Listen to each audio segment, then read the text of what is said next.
Welcome home, both of you. You must be hungry. I whipped up some pasta today.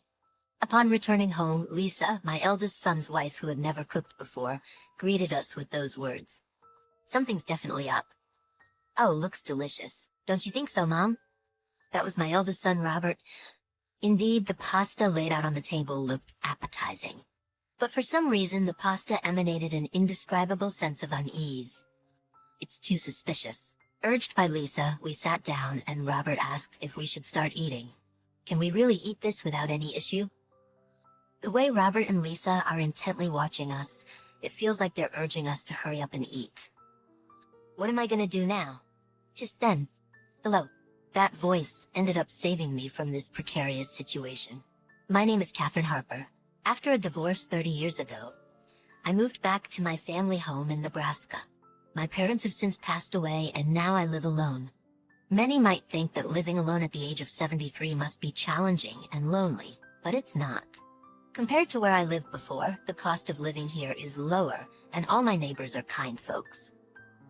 My hobby of enjoying coffee, among other things, keeps me entertained, making life enjoyable. But in such a peaceful life, even slight disturbances can become stressful. The two who are about to come are perfect examples. Hello there. Just the two of you today? We took time out of our busy schedule to come over, and you sound disappointed. This is why Lisa doesn't like you. Hey, there's no reason for me to dislike such a kind mother-in-law like you.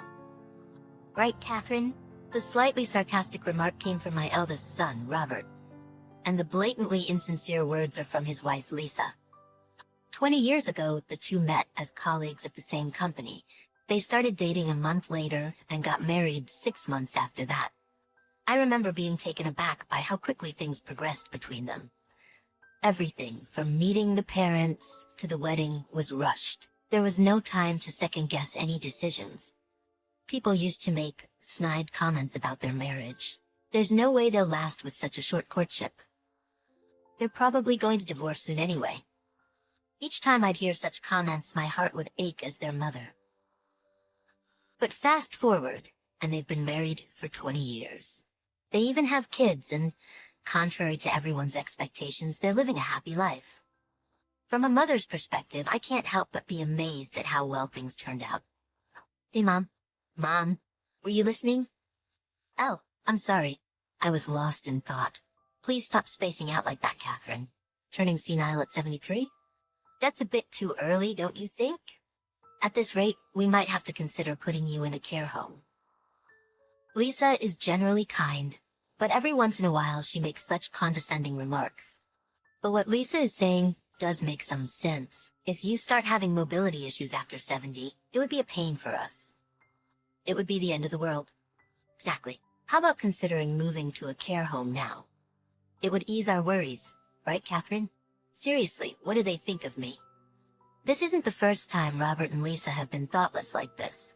I'm not ready for a care home. I'm not that old yet. You're delusional if you think you're still young at 70 plus. Heaven's right around the corner for you. There's no need to pretend otherwise. Hearing them talk about care homes and heaven, my spirit dampens. But thankfully, there's an angelic presence that comes to my rescue. Dad, Mom, stop being so mean to Grandma. Why are you here when you said you were going out with friends? My friend had something come up, so I couldn't go. But more importantly, apologize to Grandma. This girl is Kayla, a 17-year-old high school student. Unlike her parents, she is incredibly genuine and sweet. Yeah, I get it. I'll apologize. Catherine, I'm sorry. I'll try to be kinder next time. Mom, don't be sarcastic. Apologize properly. Thank you, Kayla. I'm okay. Thank you for standing up for me. Such a kind-hearted girl. In contrast to her parents glancing to the side, her dad seemed unapologetic, lounging around, while her mom looked disgruntled. Kayla then urged her parents to leave. Bye, Grandma. I'll come visit again soon. And with that, they left. The next morning, after breakfast and during her house chores, the doorbell rang. Kayla, good morning. You're early today. Opening the door, there she was. Good morning, Grandma. I'm meeting a friend later, but I wanted to see you first. Kayla has always visited frequently since she was little. Be careful out there. Yep, I'll see you later. Seeing Kayla's lively demeanor always lifts my spirits. Just as I was about to get back to cleaning, the doorbell rang again. Just a moment. Rushing to the door, her son and daughter-in-law were about to enter the house. Hey, at least say something before barging in. It's startling. It's not a big deal. Did Kayla come by? Ignoring my comment, they walked in. Sitting down on the sofa. Give us some of that coffee. It's not fair if you only make it for Kayla. They were probably referring to the special coffee I make whenever Kayla visits. I've always loved coffee, grinding the beans myself. Nowadays, even neighbors ask for it. And Ruth, my grandson, he loves that coffee, and every time he comes over, we enjoy it together. I let out a sigh and said, "Hold on a sec," and went to the kitchen to grind the beans. Just then I heard a beep sound from behind. Wondering what it was, I turned around. The only thing out of place was my eldest son and his wife, Bob and Kayla, staring at a cell phone they had laid on the table. Curious, I tilted my head and asked, "What are you doing?" "Hurry up and make that coffee." "Hey, Catherine, I'm parched over here." I was still puzzled by that beep, but I knew that if I left Bob and Kayla waiting any longer, it would become a bigger hassle. As I began grinding the beans again, Lisa chimed in, "You know, Catherine, you have such simple tastes. I don't get why grinding beans is fun for you." "Oh, maybe it's practice for when you move to the retirement home." "EW, I don't want to drink coffee you've practiced on." Suddenly, in a condescending voice I had never heard before, Lisa made a sarcastic remark. It was then that I felt a sense of revulsion towards her for the first time. Robert, who was next to her, chimed in, "True that. Making your own son and daughter-in-law drink something like that. I can't believe any decent person would do such a thing. When did my mom become this kind of person? Is getting old really this cruel? It's just so sad." Robert, too, made a sarcastic remark in an unfamiliar low voice. Then, right next to him, Lisa again made a snide comment in a creepy, mocking tone. It was as if some third-rate actor was putting on a show. The whole scene was just terrifying. Yet the two of them didn't stop. They kept on going. My mom's lost it. Seems like she doesn't even know what she's doing or saying anymore. How did it come to this? Maybe it would be better if she just moved on to the next life sooner. But knowing her, she'll probably hang on for a long time. Why did they have to go so far in their remarks? What's gotten into both of you? Enough is enough. But they were so engrossed in their phones, they didn't even hear me. Suddenly, Robert and Lisa stood up, grabbed their bags, and left as if nothing had happened. I felt a chill run down my spine from their incomprehensible behavior. What on earth is going on? I thought about confiding in someone, but how could I even begin to describe what had just happened? I spent the night restless, overwhelmed by my thoughts, but the next day Robert and Lisa came back. The memory of yesterday flashed through my mind, leaving me uncertain of how to approach them. Then, from behind Robert and Lisa, a little face popped out saying, "Grandma, what's up?" Their daughter Kayla had come with them. Not wanting to worry my beloved granddaughter with my troubles, I acted as if everything was normal. "Want something to drink?" I asked. "Yeah, I want some of Grandma's coffee," Kayla replied. "Sure thing. How about you two?" I asked Robert and Lisa. However, they just sat there with sullen expressions, not saying a word. Seeing her parents like that, Kayla looked puzzled. Without understanding why they remained silent, I brewed some homemade coffee. "Here you go," I said, handing Kayla her coffee. She eagerly sipped it, saying, "Delicious." I can't start my day without Grandma's coffee. In stark contrast, Robert and Lisa sat motionless, not touching their coffees at all. It had probably gone cold and wasn't tasty anymore. Then Lisa took a sip of her cold coffee and exclaimed, "Disgusting." Those words stung. "Then Kayla, we're gonna head out now," said Lisa. "Huh? We just got here," Kayla responded. But without another word, Robert and Lisa left. "Mom and Dad were weird today. Do you think something's up?" Kayla asked me. "I don't know," I replied. For the past 2 weeks, Robert and his wife Lisa had started coming here almost daily. Even when spoken to, they'd just ignore and stay glued to their phones. "Why don't you talk?" I hesitantly questioned, but there was no response. Unable to bear the tension, I turned on the TV to distract from the awkwardness. It was the same routine every time. By that point, their very presence began to instill fear in me. Then, one unexpected day, something unforeseen happened. It was in the evening when I was about to go grocery shopping. A message from Robert popped up on my phone saying, "Gonna be there soon." True to his text, Robert and Lisa arrived 5 minutes later. Opening the front door, there they stood. However, today was different. "Hello? Beautiful weather we're having. We're dropping in," they said. After constantly ignoring me, now they suddenly spoke as if they were different people. "Mom, could you make me some coffee? I'm really in the mood for your coffee today." "Oh, that's not fair. Catherine, can I have some coffee too?" Baffled by their sudden shift in behavior, I just nodded. While grinding the beans, a glance towards them revealed both laughing and chatting, a stark contrast from their usual selves. Then they spoke to me. "I'll have it black. I'd like 3 sugars, please." They both sipped their freshly made coffee with smiles. Suddenly, Lisa exclaimed, "Oh, I forgot. Honey, can you go pay this month's phone bill for me?" "Got it.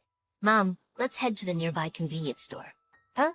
My eldest son, Robert, grabbed my arm and dragged me forcefully to a nearby convenience store, all for a cell phone bill. Why do I have to go with him? It's not like he doesn't know where the place is. After paying the bill, when I thought we were headed straight home, Robert said something I never expected. "The cherry blossoms are blooming in the park nearby. Want to go see them?" "Sure, but wouldn't it be better if Lisa came with us?" Lisa's not interested in cherry blossoms. So, it was decided that we'd go to a nearby park to see the cherry blossoms. To think that Robert would suggest such a thing. The kindness that Robert, who has always been so cold towards me, showed brought a sense of fear and made me even more wary of him. But that feeling of caution slowly faded as I gazed upon the beautiful blossoms in the park. They're beautiful, yet that feeling of caution returned due to Robert's actions. He had suggested visiting the cherry blossoms, but he showed no interest in them and kept checking his watch. Guess it's about time to head back. We got in the car, all the while I kept a suspicious eye on Robert. Once we reached home and entered the living room, "Welcome back, both of you." "Hungry? I made pasta today." Suddenly Robert's wife Lisa said that. Lisa cooking was something that had never happened before. After ignoring me for so long, suddenly she's cooking? And it's not even 6 p.m. yet? Something's definitely up. Looks delicious, doesn't it? "Mom, you think so too, right?" Robert said. Indeed, the pasta on the table looked appetizing. But there's something about that pasta that's unsettling. It looks too suspicious. Encouraged by Lisa, I took a seat. Just as I was about to take a bite, Robert spoke up. "Ready to eat? Can I really eat this without any repercussions?" The two of them were staring intently, urging me to eat. What should I do now? Then at that moment, "Hello? That voice, is that you, Kayla?" Suddenly, the voice of my granddaughter could be heard, causing Robert and Lisa to panic. And the two of them quickly headed for the front door. "Where's Grandma?" I could hear Kayla's voice. "Kayla, why are you here?" "What do you mean, why?" "I always come over. More importantly, isn't it rare for the two of you to be here at this time?" "Why are you here?" "Well, we just thought we'd have with Catherine for a change."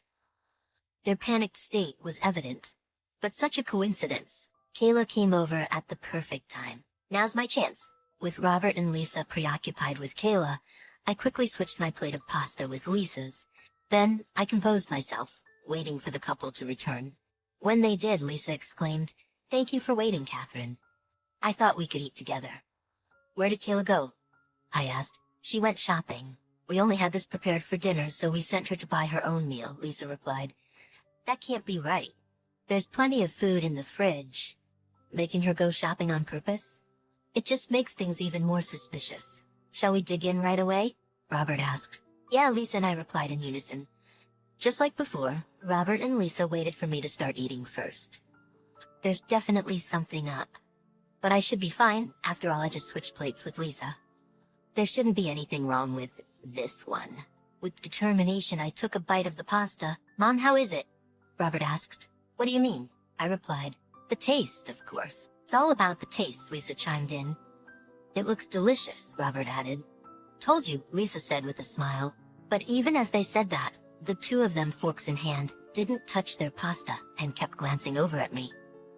Their behavior made it hard to focus on my meal, but everything felt normal so far. Feeling reassured, I continued eating. Finally, with puzzled looks, Robert and Lisa started eating their pasta. But then suddenly Lisa's demeanor changed drastically. "Oh," she exclaimed, clutching her throat. "Lisa, are you okay?" I asked, concerned. "Stay with me," Robert said, rushing to her side. It was supposed to be me eating that pasta. And now, something awful has happened to Lisa because of it. Arrived within 5 minutes, Lisa was carried by paramedics into the ambulance. Neighbors began to gather, watching the scene unfold. The presence of the ambulance brought out the nearby residents. Seeing this, Robert shouted, "Duck! Stay back!" 10 minutes later, Lisa was rushed to the hospital. As I watched the ambulance drive away, I asked, "Grandma, what happened? Did someone get hurt?" Kayla replied, "Let me tell you." When I explained everything to my returning granddaughter, her astonishing response was, she got what she deserved. "After all, it could have been you in that ambulance, Grandma." "What do you mean?" "Come with me," Kayla said, leading me back into the house. Pointing to a certain spot in the living room, she added, "Do you recognize this?" "It's a camera, a small one. Mom was secretly recording." "Secretly recording?" I asked. "Why?" Kayla explained. Recently, Robert and Lisa had become obsessed with making videos. They would constantly film amusing situations to post on social media. At first, it was all harmless prank videos. But as these became more popular, they sought even greater attention, leading them to film increasingly audacious and extreme content. So all those times they ignored me or made snide remarks, they were filming all of that too. Remember the phone on the table? That's what they were using to record. And the ultimate video they had planned was to capture someone's reaction to severe discomfort. They targeted me, their mother-in-law. "That's terrifying," I said. "But what were they trying to do?" Kayla said, pulling out a chili pepper. "A chili pepper?" I asked. "What about it?" Kayla explained. "They crushed a lot of these and put them into your pasta. They wanted to film you struggling after eating something super spicy." I felt a surge of anger. All that for some online popularity? Robert is just as guilty for not stopping it. But there's one thing I'm curious about. I understood they tried to torture me by adding spicy stuff, but why did Lisa foam at the mouth and faint? While I was pondering this, Kayla told me a shocking truth. "She's allergic," Kayla said. "Turns out Lisa has a severe chili pepper allergy." Apparently, she had once fainted after eating food containing chili peppers. Since then, she had been careful not to eat them. It makes sense that if Lisa, with her chili pepper allergy, ate that spicy pasta so eagerly, she'd have that reaction. That night, when Robert returned from the hospital, he told me that Lisa would be hospitalized for a week. Robert blamed me for everything that happened. Then Kayla chimed in. "I can't believe a grown-up would blame someone else like this. You're no longer my dad or mom to me. You're just some messed up old folks." At a loss for words after being told off by his own daughter, Robert was just stunned. I added, "I won't say much. I'm cutting ties with you too. Don't come here anymore. If you do, I'll call the cops on you as a suspicious person." Watching Robert leave in shock, Kayla and I high-fived, saying, "Grandma, you're awesome." "Thank you." Later, when Lisa was discharged, Robert told her that I had cut ties with him and that Kayla had left their home. Lisa suddenly went berserk. Seeing this, Robert hurriedly called the police. 10 minutes later, the officers arrived and took Lisa away, even though she had just been discharged. With Lisa gone, Robert apparently packed his stuff and moved out of their apartment. I have no idea where he is or what he's doing now. Moreover, even after being taken to the police station, Lisa's erratic state didn't calm down. She was subsequently taken to a mental health facility where she's still residing. "Grandma, I'm off. Take care and do your best." "Yeah, it's been a year since then." Kayla moved out of her parents' house and now lives with me. Today, her life begins as a working adult and as a woman. Being able to witness Kayla's growth, there's no greater joy. I'm confident that my life ahead will be even brighter and more joyful.